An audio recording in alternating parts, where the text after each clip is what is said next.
dessa evolução, né, do Rogério Ceni. Ele é um treinador ainda jovem, né, mas já tem alguns anos, né, já tem algumas experiências, né, eu acho que, já deveria, né, estar um pouco mais, né, encorpado, né, mas eu entendo também, né, que é um cara jovem ainda, né, a expectativa de vida aqui para o brasileiro mente é muito alta e acredito que ele vai ficar aí até muitas temporadas, né, algumas temporadas, né, décadas aí, 1 ou 2 décadas ainda trabalhando, né.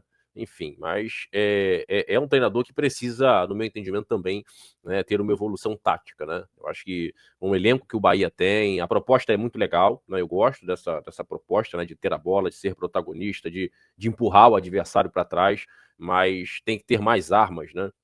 Tem que agregar realmente mais variações táticas, né, até porque aquilo que eu sempre falo, né, o Bahia ele tá entrando, né, nesse hall realmente de equipes que são protagonistas, né, e quando você é protagonista, você é um alvo, né, o adversário ele se motiva de forma muito mais forte, ele se concentra, ele se prepara estrategicamente, individualmente também, então é um Bahia, é um próprio Rogério Ceni, né, falando do Bahia, né, até porque o Rogério Ceni em algum momento vai deixar o Bahia, é um Bahia que a partir das próximas temporadas, né, qualquer treinador que for treinar o tricolor baiano tem que ter esse entendimento, né, o Bahia vai ser um alvo, né, como é o Palmeiras, como é o Flamengo, como agora é o Cruzeiro, né, como foi o Botafogo na última temporada e foi nessa, né, as equipes realmente entravam extremamente motivadas, né, com o Botafogo no início das competições, acabou se perdendo até por conta das saídas, enfim, então o Rogério Ceni que vai precisar ter uma evolução realmente, né, para levar, né, esse Bahia, né, eu acho que a expectativa do torcedor, se já era alta, né, Jonas, agora com esse CT e principalmente com as palavras do Soriano, né,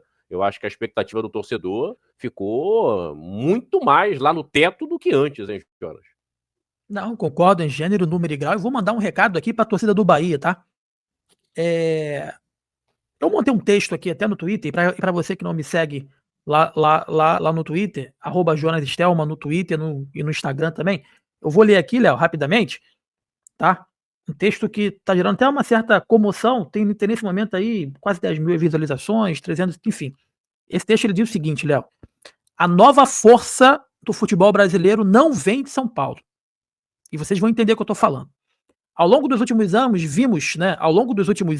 vimos claramente um domínio de times paulistas.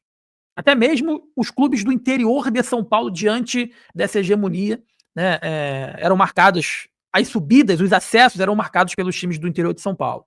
Diante dessa hegemonia, as principais redações esportivas, todas elas migraram para o eixo Rio-São Paulo, acreditando que de lá viria o futuro do futebol brasileiro. Pois é, eles não estavam e não estão preparados para o que está por vir ainda, Léo. Hoje o Flamengo se consolidou. Aquele Flamengo endividado se consolidou acima dos demais. Ainda tem o Fluminense e o próprio Vasco da Gama que chegam mais longe nas competições do que até mesmo os times paulistas. Enquanto isso, o Corinthians se afunda em dívida, o São Paulo vive de atrasos e instabilidade, o Santos virou um coadjuvante e o Palmeiras sobrevive porque tem o dinheiro da Crefisa, né? Arrumou uma patrocinadora, um cara que era apaixonado pelo clube e colocou dinheiro. Mas o mais interessante, o pior, ainda tá por vir, cara. O Bahia chegando forte e estruturado, começando a deixar todo mundo para trás. Todo mundo para trás.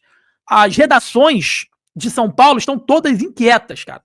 A tal hegemonia paulista está indo para o espaço e agora cabe aos Rizeques da vida, aos Kifures da vida, unirem forças em uma só voz para tentar sustentar no grito aquilo que nitidamente está escorregando entre as mãos. Hoje, São Paulo não é apenas um time. Hoje, em São Paulo, tem apenas um time capaz de brigar por algo relevante, que é o Palmeiras. A imprensa paulista, que insiste em se autoproclamar imparcial, já não consegue esconder o clubismo por baixo das fardas das grandes empresas, né?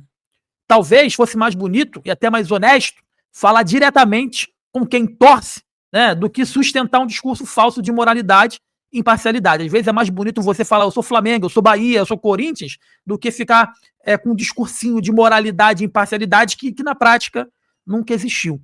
Por que eu li isso, Léo? Porque a imprensa paulista está empolvorosa.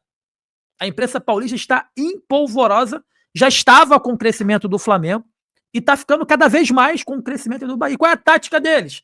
A tática deles é esconder o que está acontecendo. Quantas pessoas falaram isso hoje na grande imprensa? Isso era para ser uma repercussão nacional, cara. Isso era para ser falado no Jornal Nacional. Léo, é o maior CT, é o maior grupo de futebol, um dos maiores do mundo, investindo barbaridade em um time brasileiro e montando uma estrutura de primeiro mundo. A imprensa, para não deixar os times paulistas ainda mais para trás, elas escondem isso. Elas acabam escondendo isso. E aí, respondendo a tua pergunta, fez um rodeio para responder a tua pergunta, e vou responder agora. O torcedor do Bahia, o Grupo City, a instituição Bahia agora tem que começar a entender a sua grandiosidade ainda mais. Por quê? O Bahia não é mais times para Resende. O Bahia não cabe mais ex-jogadores igual Dante, que prometeu vir para o Bahia e não vem. O Bahia não é mais reduto de jogadores aposentados. O Grupo City não pensa. O Grupo City quer garotos como o Lúcio Rodrigues, que vem jovem, Eric Pulga, que vem jovem, o Furquim, que vem jovem, sabe? Então, assim, chegou num patamar agora, e eu digo também do próprio Talisca, se não vier agora em janeiro, onde vai terminar o contrato, se ele sair da Turquia e for para outro clube, já não é para vir mais também. Já não é para vir mais. A estrutura que está sendo montada, tudo que está sendo construído, não é SBT, não é Sistema Brasileiro de Televisão. Ali o Fernando Soriano não é Silvio Santos e o Bahia não é o carnê do baú da felicidade. O Bahia é um clube de futebol que está se reestruturando e não faz caridade para ninguém. Então quem quiser jogar no Bahia, Léo, vai ter que vir para o Bahia. Porque outrora, para finalizar minha fala, que eu até me estendi muito, outrora, quando um cara que saiu do Bahia e foi para outro clube, o Bahia ligava para ele, pegava o telefone e falava assim, ó, e aí, cara, vamos voltar para casa? Quer voltar a jogar no Bahia? O cara ouvia todo mundo, Léo. Ouvia o Internacional, o Grêmio, o São Paulo, o Flamengo, o Palmeiras, para depois ouvir o Bahia. Se algum desses clubes que ele ouvia antes desse um ok, ele ia. Porque para ele seria interessante estar no eixo Rio, São Paulo, Sul, Minas, né? E não no Nordeste. E o Bahia tá furando essa bolha. Hoje, não necessariamente um grande jogador precisa estar no Nordeste para ser visto no cenário nacional e internacional, Léo. E essa questão, né, como você trouxe muito bem nesse texto aí que você leu pra gente, os caras são vaidosos, né, são soberbos, né, os caras não querem, né, de certa maneira, ter a humildade, né, em olhar, né, para outra região, né, essa é a verdade, né, então eles acham ainda que, né, é um futebol muito forte, né, e eu falo com muita tranquilidade, futebol paulista é uma referência, né, é a Premier League dos estaduais, é uma federação realmente que ajuda muito os clubes pequenos, né, não à toa tem muitos clubes, né, não só na Série A, mas na Série B, na Série C, na Série D, enfim, né, economicamente é o estado, né, com maior PIB, isso acaba influenciando também, né, mas a organização a gente não pode deixar de falar, mas é uma imprensa que todos nós sabemos, né, é uma imprensa que tem até coisa aqui que a gente não pode falar, mas a gente sabe, né, o porquê também direcionam, né, vamos dizer assim, o canhão deles, né, para essas equipes de São Paulo, né? Então, é o Bahia continuar nesse caminho, né?